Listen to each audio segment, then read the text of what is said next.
nous allons maintenant pouvoir créer des lots pour ce projet. Donc vous cliquez ici à droite sur lots et offres et vous arrivez sur cette page. Donc vous allez pouvoir faire ajouter un nouveau lot. Vous cliquez et vous mettez le nom du lot. On va par exemple créer le lot gros œuvre. Vous cliquez sur créer le lot. Alors on peut modifier le titre du lot en appuyant sur le crayon. On peut le supprimer, toujours la même chose. Il y a une attention qui s'affiche. Et si vous cliquez sur la flèche ici à droite, vous allez pouvoir rentrer dans le lot et y ajouter un nouvel article et remplir finalement votre lot d'articles et de quantités. C'est parti, on ajoute un nouvel article.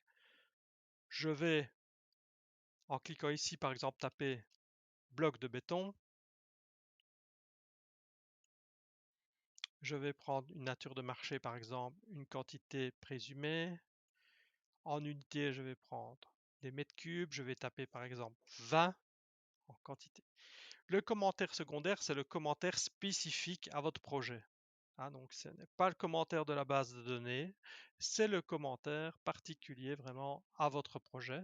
Je vais, par exemple, mettre bloc épaisseur 14 cm, virgule, F10, et je vais mettre ce poste concerne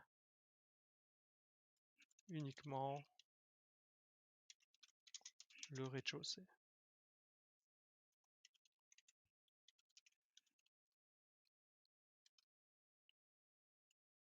Il souligne les fautes d'orthographe et on peut faire créer l'article. Vous voyez que si vous cliquez ici, vous pouvez créer un article directement dans la base de données. Donc il vous ouvre un deuxième onglet et vous pouvez encoder un nouvel article. Vous avez un lien qui revient dans la base de données. Ici, on crée l'article et on voit que mon bloc de béton a été créé. On a le nom de l'article, le commentaire général, la description générale liée à l'article et la description spécifique avec la quantité. Donc si on clique sur le crayon, on peut revenir et modifier ce qu'on vient d'encoder. On peut supprimer, toujours la même chose. Voilà comment on crée un article à l'intérieur d'un lot. On a créé d'abord le lot et puis l'article. On va pouvoir ajouter d'autres articles en continuant l'opération par ici.